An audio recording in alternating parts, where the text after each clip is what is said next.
What is symptom propagation? Does symptom propagation occur for respiratory pathogens, and if so, which ones? When there is symptom propagation, what effects might this have on studies that predict the spread of the disease and its impact on healthcare costs? We explore these questions and more in this episode of SBIDER Presents. This is SBIDER Presents, a series produced by the SBIDER Podcast Hub. My name is Laura Guzman. And mine is Ed Hill.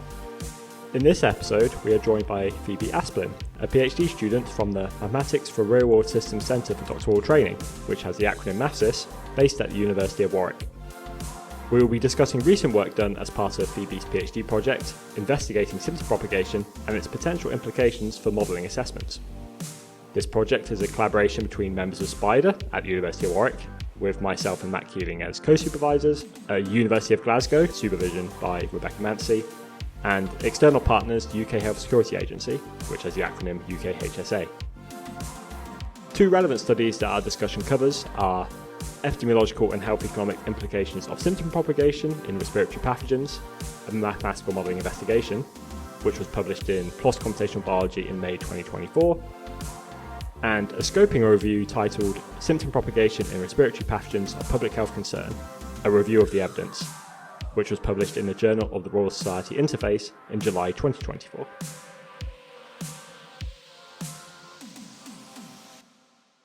Hi Phoebe, thanks for joining us today. Hi, thanks for having me. Welcome to SBIDER Presents. To begin, Phoebe, we heard from you in a SBIDER Careers podcast episode about PhD study, where you gave your perspective about carrying out a PhD as part of the MathSys program. So would you like to share with the audience how you got a general interest in research in epidemiology and mathematical modelling? Yeah, so I did my undergrad at Warwick studying maths, and I always found that I was more interested in applied maths, where I could really see the real-world applications. I was quite lucky that at Warwick there are quite a lot of mathematical biology modules, so I basically took every single one that I could, and through that I gained an interest in epidemiology. And then I did my master's project on epidemiology, and then that kind of continued into my PhD. That sounds a great career path, and one we all share probably, a lot of interest in applications in mathematics. For your PhD project, there is a focus on symptom propagation. What is symptom propagation, and what are the questions you were hoping to help address? So symptom propagation is where your symptom severity depends on the symptom severity of the person who infected you. So for example, if you were infected by someone with really severe influenza, you would be more likely to develop severe influenza yourself than if you were infected by someone who was, say, asymptomatic. So what we're looking at in my PhD is two main questions. The first is, does symptom propagation occur, and for which pathogens does it occur? And then the second question is, if it does occur, what are the effects on epidemiological outcomes and the effectiveness of intervention strategies? And in the last few months, we've had these couple of publications. Across these two studies, what was the thought process? What was the particular design behind them to then help address these key questions that are the focus of your PhD?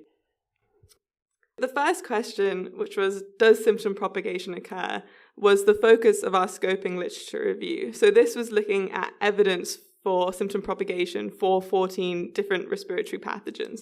And this was also trying to understand what are the biological mechanisms underpinning symptom propagation. Our second study was more modelling focused. So we designed a model to include symptom propagation, and we have a single parameter that encapsulates the strength of symptom propagation, which we call alpha. Our study is then looking at the effect of different values of alpha on epidemiological outcomes, and also on the effectiveness of 3 different types of vaccine, which have varying effects on how much they prevent infection or how much they reduce symptom severity. So these two studies are different in format and style.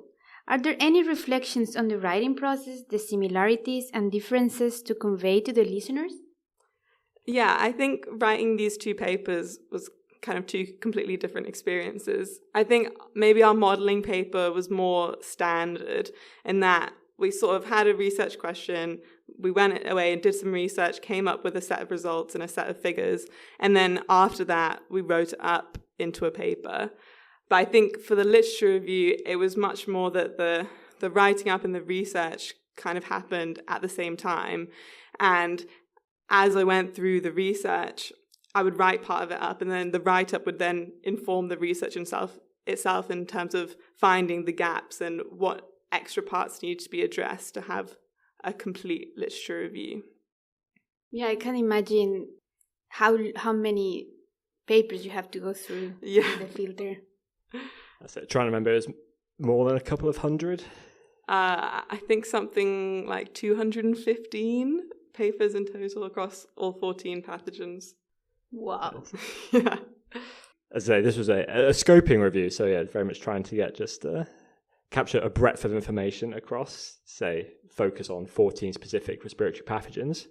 And so going into a bit more detail on the scoping review article, so what were the main findings for evidence to support or not support symptom propagation occurring for the different respiratory pathogens that we considered in that study? For almost all the pathogens we included in this study, we found that there was support for symptom propagation. So this includes pathogens like influenza and SARS-CoV-2. However, this was not actually the case for all pathogens. We found that there was variation in this, and we also found that there was variation in the mechanisms through which symptom propagation occurs. So for some pathogens, there would be really strong evidence for one mechanism and then no evidence for another mechanism. But then for a different pathogen, it might be the other way around. So our main finding was really that there is evidence for symptom propagation, but there's also a lot of heterogeneity between pathogens in what evidence there is and what that evidence looks like. So it's really important to be considering all pathogens independently. And that's especially important if there were to be a novel pathogen of public health concern, and we wanted to see if symptom propagation was an important factor. And from the modeling focused study, what are the potential implications for epidemiological and health economic modeling assessments? Were there any results that you found surprising? So we found that stronger symptom propagation led to an increase in the proportion of cases that were severe. And we also found that it led to intervention strategies which reduce symptom severity, so vaccines that reduce symptom severity being more effective, whilst having no effect on interventions that were purely infection blocking. I think maybe the most surprising result was that we found under strong symptom propagation, vaccines that only act to reduce symptom severity were more effective at reducing the total number of severe cases than vaccines that prevent infection. So it was actually better to just act to reduce symptom severity than reduce case numbers. And I think that's quite interesting. We can find these combination of parameters where you can potentially get a counterintuitive type finding. So at this point, having carried out these two very different types of study, at this current point in the project, what, in your view, are, say, the current take-home key messages of the current findings, and what are the limitations with the work done so far that it's important that we keep in mind?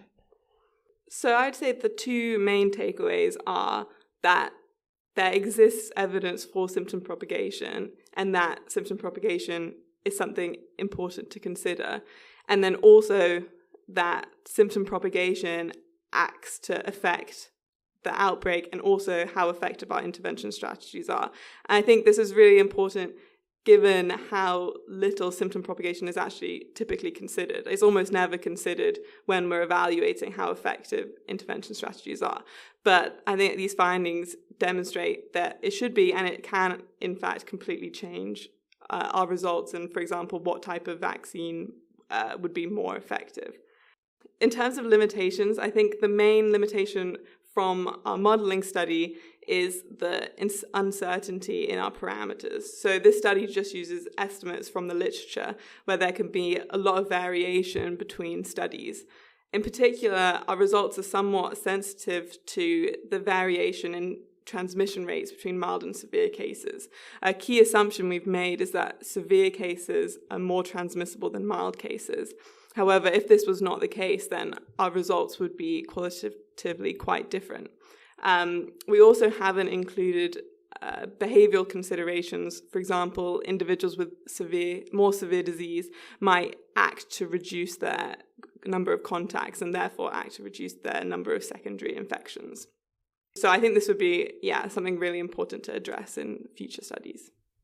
That's very interesting, and especially for me, for example, the knowledge of symptom propagation is very little, and I didn't know much about this. So if you spread this sort of information, it helps other researchers to make a stronger consideration of this sort of topic in their modeling.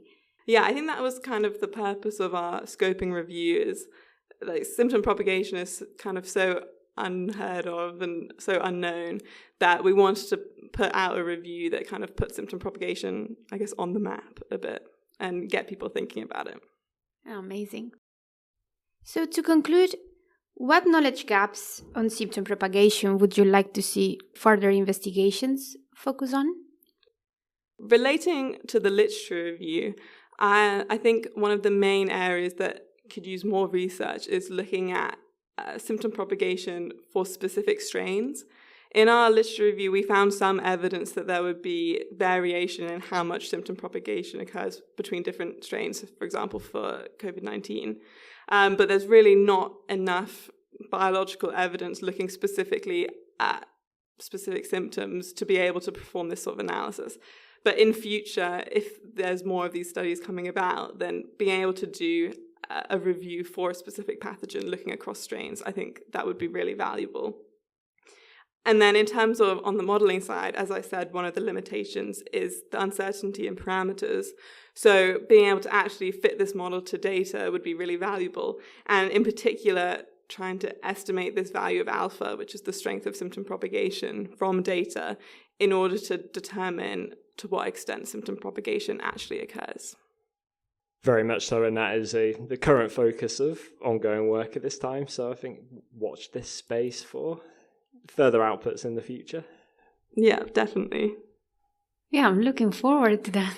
This was very clear and complete. I don't have any more questions. I will have in the future, though, because, again, this is all new and very exciting, but still we need to learn how to use it in our own models. Thank you very much for your review. Thank you very much, and thanks for having me. Thank you again, Phoebe, for joining us, and thank you all for listening. We hope you will join us again for our next episode of SBIDER Presents.